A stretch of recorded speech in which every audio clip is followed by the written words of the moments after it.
Morning বন্ধুরা, আনসি মামি ব্লগে তোমাদের সবাইকে স্বাগত। বন্ধুরা তোমরা কেমন আছো? আশা করছি ভালোই আছো, আর আমরাও ভালোই আছি। তো বন্ধুরা এখন বাজে হলো সকাল 7:10। এখন থেকেই তোমাদের সাথে নিয়ে আমি আমার ব্লগটা স্টার্ট করছি। তো ব্লগের সাথে থেকেও দেখতে থাকো। তো যাই হোক, এই যে সকালবেলায় রান্না করব বলে সবজি কাটছি, কারণ আমার মা তো বাড়িতে নেই। আর আমার ঠাম্মা সকালে সব বাসি কাজ মানে ঘর উঠোন ঝাড়টা দেওয়া সব কাজ কমপ্লিট করে রেখেছে। আর আমি একটুখানি লেট করে ঘুম থেকে উঠেছি, আর লেট করে ঘুম থেকে উঠি। কারণ কি বলো তো, আমার না ভোরবেলায় ঘুম ভাঙতেই চায় না। একজন বলে, যেমন আমার ধরো আমার বর আমার বোন বলে যে আমার 5টায় ঘুম ভেঙে গেছে, আমার 6টায় ঘুম ভেঙে গেছে, আমার 4টায় ঘুম ভেঙে গেছে। কিন্তু আমি বুঝি না এদের ঘুমটা ভাঙে কী করে। আমার তো ঘুম ভাঙলেও মানে চোখে মনে হয় কি সবসময় ঘুমের ঝুল রয়ে যাচ্ছে। মানে ঘুমে আমি যদি আবার শুয়ে পড়ি না, আবার ঘুমিয়ে পড়বো। এমনিতেই কি বলো তো, আমার রাত্রেবেলায় ঘুম হতে চায় না। আর আমার ঘুমের মধ্যে যে এত স্বপ্ন দেখি, ঘুমটা ক্লিয়ারই হয় না। এই জন্য ভোরবেলার দিকে আমার ঘুম ভাঙতে চায় না। তাছাড়া এখন যে গরম পড়েছে, রাতেরবেলায় এমনিতেও ঘুমাতে ইচ্ছা করে না। তো যাই হোক, আমি ওইদিকে কলা আলু কাটছিলাম, কারণ কলা আলু দিয়ে বাটা মাছ দিয়ে তরকারি রান্না করব। আর আজকে আমাদের বাটা মাছ এনেছিল ঠাম্মা, ওই যে বাটা মাছ কাটছিল। আর এইদিকে দেখো, কালকে ঝড় হয়েছে, ঝড়ে কি অবস্থা হয়েছে। এই আমাদের ঘরের সামনে যে গাছটা ছিল না, কি সুন্দর লাগতো না দেখতে। তো সেই গাছটা না মানে অর্ধেক মানে মাঝখানে ফাঁকা হয়ে গেছে, এইদিকে ওইদিকে ভেঙে গেছে। তো গাছটা যখন ছোট ছিল না, তখন আমার তো বিয়ে হয়নি, তখন আমি কি সুন্দর সাইজ করে কাটতাম, আর গাছটা কি সুন্দর ঝাপটালো হয়েছিল। কিন্তু তারপরে আমার বিয়ের পরে আর সেরকম করে কাটাও হয় না, কেউ কাটেও না। আমি আসলে যে একটু কাটি আর কয়েক বছর ধরে তো কাটাই হচ্ছে না। তো সেই জন্য গাছটা শুধু ডালেই বাড়ছে, গাছটা আর ঘের হচ্ছে না। সেই জন্যে ভাবলাম যে গাছটা কেটেই দিই। মানে আমার মা বলছিল একজন নাকি ওরকম কেটে দিয়েছে, সেইখান থেকে নাকি আবার গাছ হয়েছে। তো আমি ভাবলাম আমি ছোটো করে কেটে দিই, তাহলে আবার ঝাপটালো হবে। আর যদি গাছ না হয় তাহলে আবার নতুন করে গাছ লাগাও, কারণ ওরকম মানে বেঁকে গেছে গাছের মানে ডালের ভারে। সেই জন্য ভাবলাম হয় হোক, না হয় না হোক। আর এই দিকে দেখেছো আমাদের ঝড়ে কালকে কত ক্ষতি হয়ে গেছে। এই দিকে দেখো, এই যে ওল গাছগুলো দেখো ভেঙে চুয়ে গেছে। আর ওইদিকে দেখো ভেন্ডি গাছগুলো দেখলে তো, ভেন্ডি গাছগুলো ভেঙে মানে কাত হয়ে গেছে। আর এদিকে আমাদের যে আম গাছটা বিক্রি করে দিয়েছিল, তো আগের দিন তো দেখলে যে আম গাছ কাটতে এসেছিলো, তো আম গাছটা পুরোটা কেটে টেটে সব কিছু নিয়ে গেছে। তো যাই হোক, এই যে ঝড়ের অবস্থা, কালকে ঝড় হয়েছিল। তো তারপরে আর এইদিকে হলো আমি তো সবজি কাটছিলাম। আর আমার মা তো মানে কালকে ভোরবেলায় ট্রেন ছিল, তো বেরিয়েছিল, তো আজকে পৌঁছানোর কথা। তো মাকে ফোন করে, মানে কালকে আর না ফোন করা হয়নি ঠিক মতো করে। তো আজকে এই যে ফোন করে জিজ্ঞাসা করছিলাম যে কি খেয়েছে কি না, মানে সব কিছু ডিটেলসে জিজ্ঞাসা করছিলাম কি দিয়ে কী করছে না করছে, কি খেলো কি না খেলো, কখন পৌঁছাবে, ট্রেন লেট আছে কি না। তো যাই হোক, আমার মা বলছিল যে ট্রেন 2 ঘন্টা মতো লেট আছে। তো সেই জন্যে মানে ট্রেনে পৌঁছানোর কথা 4টে বা তার আগে, তো 2 ঘন্টা লেট আছে। আর বলছিল যে সন্ধ্যার দিকে পৌঁছাবে। তো যাই হোক, রান্নার সব কিছু তো গোছাগুছি হয়ে গেছে, এখন উনুনটা ধরিয়ে দিয়ে রান্নাটা তুলে দিতে হবে। আর এইদিকে দেখো বাসটা এখন ফাটছি, বাস ফাটতে হবে। আর কি বলতো, আমার দাদু বাড়িতে নেই, আর ঠাম্মাও এগুলো করেনি তো কোনো দিন। তো আরও এখন বয়স হয়ে গেছে, গায়ের জোরও নেই। আর আমাকে বলছিল আমি কি পারবো, কারণ তোমাদের তো বলেছি আমি ছোটোবেলা থেকে কোনোদিন কোনো কাজ করিনি, বাড়ির বড় মেয়ে আদুরে মেয়ে। আমাকে বলছিল তুই পারবি না, রেখে দে, অন্য জ্বালানি নিয়ে আসছে। কী বলো তো, অন্য জ্বালানি আসছে, কিন্তু সেই জ্বালানিগুলো না অনেকটা উপরে কোথায় যেন আছে। তো সেই জন্য ভাবলাম থাক, আমি বাসটা ফেলে দিচ্ছি, আর আমি পারবো না কে বলেছে। আর এখন ছেলেরা যা পারে, মেয়েরাও মানে ছেলেদের কাঁধে কাঁধ মিলিয়ে ছেলেদের সমানই করতে পারে। ছেলেরা যদি পারে বা বড়রা যদি পারে, আমি কেন পারবো না? আমি এখন কোথায় ছোট রয়েছে আর কোথায় আদুরে রয়েছে, সব কাজ যখন করে মানে করতেই পারছি, তখন এইটাও ঠিক করতে পারো।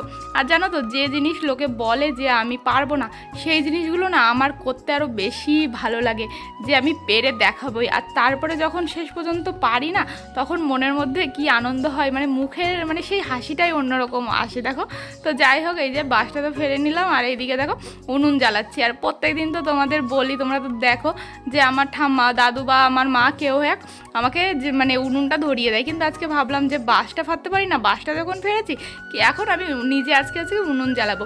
কিন্তু আমাকে যে পাটকাঠি দিয়ে উনুন জ্বালাতে বলেছে, আমি গ্যাস লাইট দিয়ে উনুনটা জ্বালিয়ে আমাকে বলেছে সোজা করে ধর। আর সোজা করে ধরতে বলেছে, আমি উপরের দিকে সোজা করে ধরেছি আগুনটা। তার বলছে আগুনটা উপরের দিকে না, পাটকাঠিটা নিচের দিকে করে ধরতে।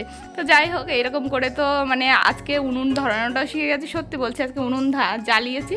আর এইদিকে আমার ঠাম্মাই তো আমাকে আজকে বলে দিচ্ছিল, আর বোন দেখাচ্ছিল যে এই আমি ঠাম্মাকেও দেখাচ্ছি, আর না হলে সবাই ভাববে কি তুই একা একাই পেরে গেছিস, ঠাম্মা যে তোকে বলে বলে দিচ্ছে তা তো কেউ দেখতে পাবে না, সবাই ভাবে তুই একা একাই উনুন জ্বালাচ্ছিস। আরে আমি তো মিথ্যা কথা বলিও না, আমি যেটা করি যেটা সত্যি যেটা হয় আমি যেইটুকু পারি আমি সেইটুকু দেখাই, আর যেটা আমাকে কেউ বলে দেয় শিখিয়ে দেয় তাদের নাম আমি অবশ্যই নিই, আমি লোকের ক্রেডিট নিজে নিই না, তোমরা তো ভালো করেই জানো। তো যাই হোক উনুনটা ধরি, আস্তে আস্তে রান্না বান্না সব করতে হবে।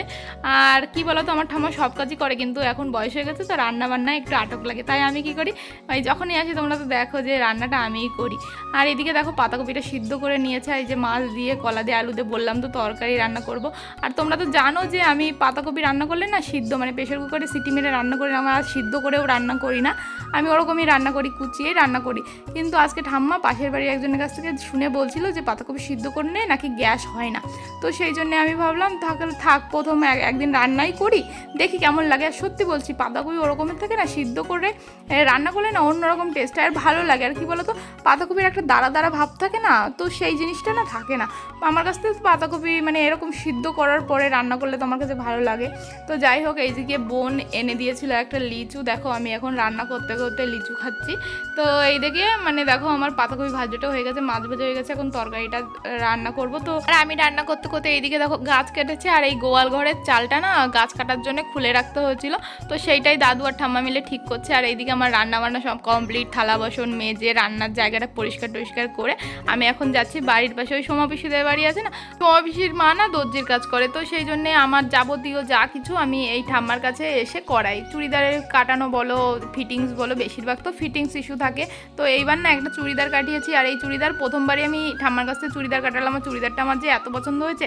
তো দেখো এই যে হলো সোমা পিসির বাবা ছিল, তো আমার সাথে না সোমা পিসির বাবার অনেকদিন ধরে ভিডিও করার শখ, আমাকে ইয়ার্কি মেরে তো মাঝে মাঝেই বলে আমি তোর সাথে একটা ভিডিও করবো, তো আজকে আমার ভিডিওতে দাদুকেও নিয়ে নিলাম। আর এই দেখো সেই 40 টাকার চাকদার হাট থেকে কিনেছিলাম না, এই দেখো সেই 40 টাকার কুর্তি না আমার কুর্তিটা না আমার খুব পছন্দ হয়েছিল, তো অনেকগুলো কুর্তি এখনও তো সেলাই করতে বাকি ছিল। আর এই দেখো এই চুড়িদারটার কথা বলছি, এই চুড়িদারটা আমার কাছ থেকে কাটিয়েছি।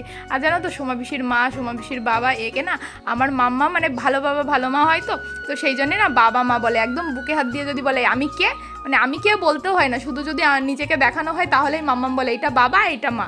তো যাই হোক তারপরে আমরা এখানে সকালে খাওয়া দাওয়া করে নিচ্ছিলাম, আর বোন এসেছিলো ওদের ঘর থেকে ভাত নিয়েও খাবে বলে, আর আমরা বলছিলাম যে এই কোনোদিন তো ভাত নিয়ে আসিস না, আমাদের সাথেই খেতে বসিস, তাহলে আজকে নিয়ে আসছিস কেন, তোর বড় মা বাড়ি নেই সেই জন্যে। তো যাই হোক এই দেখো খাওয়া দাওয়া তো কমপ্লিট হয়েছে, আর আমি আবার গেছিলাম ওই ঠাম্মাদের বাড়ি, কারণ অনেকগুলো কুর্তি এখনও ফিটিংস করাও হয়েছিল না, তো ঠাম্মা বলেছিল একটু পরে করে দিচ্ছি। তো এইখানে দেখো মামাম তো বাড়িতে ছিল না, মামাম গেছিলো ওর বাবার সাথে ওদের বাড়িতে, তো এসে দেখো ওর বাবা তোকে দিয়ে চলে গেছে, আর মামাম এই যে চোখের সামনে এই গাউনটা পেয়েছে, গাউনটা পেয়ে তারপরে গাউন পরেছে, লিপস্টিক পরে সাজুগুজু করেছে। আর এত গরম না এই মানে এই গাউনটা পরে না ঘেমে একাকার হয়ে গেছে, তাই জন্য জোর করে খুলে দিয়েছি।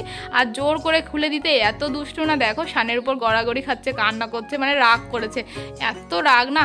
তো যাই হোক তারপরে তো মামামকে একটুখানি শান্ত টান্ত করলাম, আর তারপরে রাস্তায় একটা ফেরিওয়ালা এসেছিলো এই যে এই কোটো বাটি নিয়ে, তো এইখান থেকে ঠাম্মা বললো যে দুটো কৌটো কিনবে, মানে এই লবণ হলুদের কৌটো হয় না, তো এই যে দেখো এই দুটো কৌটো নিয়েছি। আর মাম্মাম তো এইখানে এসে বলছে কি মানে একা একা কথা বলছে, আমি এই মানে একবার দোকানদার সাজে একবার ও মানে কাস্টমার সাজে। যাই হোক ওইখান থেকে এসে আমি আবার ওই ঠাম্মাদের বাড়িতে গিয়েছিলাম, ঠাম্মাকে দেখলাম যে আরও দু একটা কুর্তি আবার সেলাই করা হয়েছে, আবার দু একটা কুর্তি সেলাই করা হয়নি, বারবার যাচ্ছি কারণ আর একদিন পরেই তো আমরা হায়দ্রাবাদে চলে যাব, এখন যদি তারা না দিই তাহলে কখন নেব বলো তো।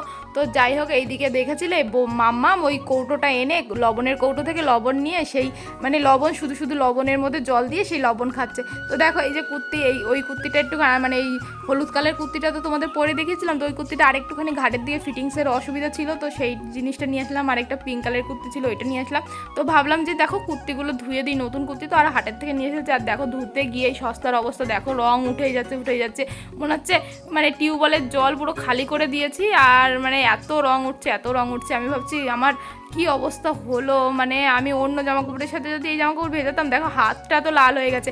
আর হলুদ জামার সাথে পিঙ্ক কালারের জামাটা ধুয়েছি মানে একসাথে ভিজিয়েছি, আর পিঙ্ক কালারের জামা থেকে আধ খাপচা রং হলুদ জামায় লেগে গেছে, আর কি বাজে লাগছিল, তাই ভাবলাম ভালো করেই ভিজিয়ে দিই, কারণ ভালো করে পিঙ্ক কালারের জামাটা হলুদ কালারে রাখলে হলুদ কালারটা একটুখানি কমলা কমলা কালার হয়ে যাবে, তাও তো পরা যাবে, আধ খাপচা কালার লাগলে তাহলে কি করে হবে। তো যাই হোক ওই যে জামাটা তো অনেকবার ধুয়েছি তাও রং উঠেই যাচ্ছে মনে হয় ফ্যাকাশে হয়ে যাবে এরকম অবস্থা। তো যাই যাই হোক ওই জামাটা ওইখানে ভিজিয়ে রেখেছি, যে কত রং উঠতে পারে উঠে নিক আগে তারপরে ধোবো। তো এইদিকে দেখো মাম্মামকে এই যে স্নান করিয়ে দিচ্ছি এই পাশের বাড়ি ওই কাকিদের এই বাথটাবটা, মানে ওই ঈশানী আছে না, তো ঈশানীদের বাথটাবটা দেখো নিয়ে এসেছি। তো নিয়ে এসে মাম্মামকে এতে এখন শুয়ে পড়িয়ে স্নান করিয়ে দেবো। মাম্মামের যে কী শখ এই যে এতে করে স্নান করবে, তো আগেও 2-1 দিন স্নান করিয়েছি এতে করে, তো আজকে আবার স্নান করিয়ে দিচ্ছি। আজকে মাম্মামকে শ্যাম্পু করে দেবো। আর দেখো এই যে কী জল বেরোচ্ছে, আমার তো মানে এতটা খারাপ লাগছে না, মানে যে ভেবেছিলাম যে জামা কাপড়গুলো ধুয়ে দিয়ে হায়দ্রাবাদে নিয়ে যাবো, কিন্তু আর নিয়েও যাবো না, কারণ ওইখানে গিয়ে তাড়াহুড়ো করে কোন জামা কাপড়ের মধ্যে কোন জামা কাপড়গুলো মানে ধুয়ে দেবো, তারপরে আবার রং উঠবে, এই জন্য ভাবছি থাক আর নিয়েও যাবো না।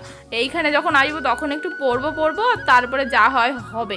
কারণ কি বলতো, এই জামা কাপড়ের রং উঠতে উঠতে রং উঠে যাবে, কষ্ট করে বয়ে নিয়ে যাবো এইখান থেকে, তারপরে আবার যদি রং উঠে 2 দিন পরাও না যায়। তো যাই হোক এই দেখো মামামকে এইখানে শ্যাম্পু করে দিচ্ছি। আর আমার বোন বলছে কি এই মামামকে তো মনে হচ্ছে যে তুই স্যালুনে এসে মামামকে শ্যাম্পু ট্যাম্পু করে দিচ্ছিস, এরকম লাগছে দেখো। তো সেই জানাও টাকা আনছি, টাকাবি তো ইয়ে দিকে তাকাও, মিমি দিকে তাকাও, কই মিমি তোমার? মনে হচ্ছে চুল কাটাবে, হবি তো এসছে। ও তুই জাস্ট আর এইদিকে দেখো মামামের চুলগুলো কত বড় হয়ে গেছে, কোকড়া কোকড়া চুল, তো সেই জন্য বোঝা যায় না। আমার বোন বলছে কি তোর চুলের থেকেও মনে হয় মামামের চুল বড় হয়ে গেছে, সবাই খালি টাক করে দিতে বলে, কিন্তু আমার টাক করতে এত খারাপ লাগে না, আমার মানে ভালোই লাগে না একটু তার টাক করতে। আমার তো চুল হলো না এর জন্য, আর আমার ছোট ছোট বাচ্চাদের মানে বড় বড় চুল ভালো লাগে, যদিও সবাই এত পাগল করে ধরেছে। তা সামনে তোর বার্থডে আছে, তো ভেবেছি মানে সবাইকে বলেছি যে বার্থডের পরে তারপরে টাক করিয়ে দেবো। তো যাই হোক স্নান টান করিয়ে দিয়েছিলাম আমার মাম্মামকে। আর ওই ঠাম্মা পুজো দেবে, তো ফুল তুলে এনেছিল, তো ফুলটা ছড়িয়ে দেখেছিল কি করেছে। তো যাই হোক তারপরে তো মাম্মামকে ঘুম পাড়িয়ে দিয়েছিলাম। আর এইদিকে দেখো এখন বিকেলবেলায় ঘুম থেকে উঠে মাম্মামকে খাওয়াচ্ছি। আর এই দেখো সেই ঘুঘু পাখি দুটো আমাদের এইখানে যেই মুরগির খাঁচাটা আছে আমাদের বাড়িতে, তো সেই মুরগির খাঁচার মধ্যে দেখো মানে পাখির খাঁচাটা ধরে এনে রেখেছে। তো পাখিগুলো বড় হয়ে গেছে। আমি দাদুকে বলছিলাম যে দাদু পাখিগুলো বড় হয়ে গেছে, ছাড়বে কবে? তো দাদু বলছিল থাক রয়েছে তো কি হয়েছে, পরে ছেড়ে দেবো। তো এই দেখো এখন তো সন্ধ্যাবেলায় সারা বিকেলে একটুখানি ঘুরু করেছি। তারপরে মাম্মামের বাবা এসেছিল চাউমিন নিয়ে, ওর জন্যে আমার মাম্মাম না 2 দিন ধরে চাউমিন করছিল। তো যাই হোক আজকে চাউমিন নিয়ে আসলো ফাইনালি। তো এইদিকে দেখো আমরা সবাই মিলে চাউমিন খাওয়া দাওয়া করেছি। মাম্মাম অনেকটাই চাউমিন খেয়েছিল, তাই ভেবেছিলাম আজকে আর মাম্মামকে রাত্রে ভাত টাত কিছু খাওয়াবো না, দুধ গরম করে, মানে সন্ধ্যাবেলায় দুধটা তো মিস হলো, তো সেই জন্য ভাবলাম সন্ধ্যাবেলায় রাত্রে শুধু দুধ গরম করেই খাইয়ে দেবো। কিন্তু দেখো এইদিকে মাম্মাম আর আমার বোন এই দুইজনে খেলতে এরকম ঘুমিয়ে গেছে দুইজনে মিলে। আমি তো পরে বোনকে বলছিলাম তুই কেন ঘুম পাড়ালি। তো যাই হোক এই যে রাত্রেবেলায় ঠাম্মা রান্না করেছে খুদের ভাত, আর খুদের ভাত খুব ফেভারিট, আর যা মানে হায়দ্রাবাদে গেলে তো আর খাওয়াই হবে না বলতে পারো। এই যে খুদের ভাত, মাছ ভাজা, সকালের পাতাকপি ভাজাটাও রয়েছে। তো আমরা এখন খুদের ভাত খেয়ে নিচ্ছি। তো যাই হোক বন্ধুরা আজকের মতো এইখানেই টাটা, আর আবার দেখা হবে নেক্সট ব্লগে, বাই।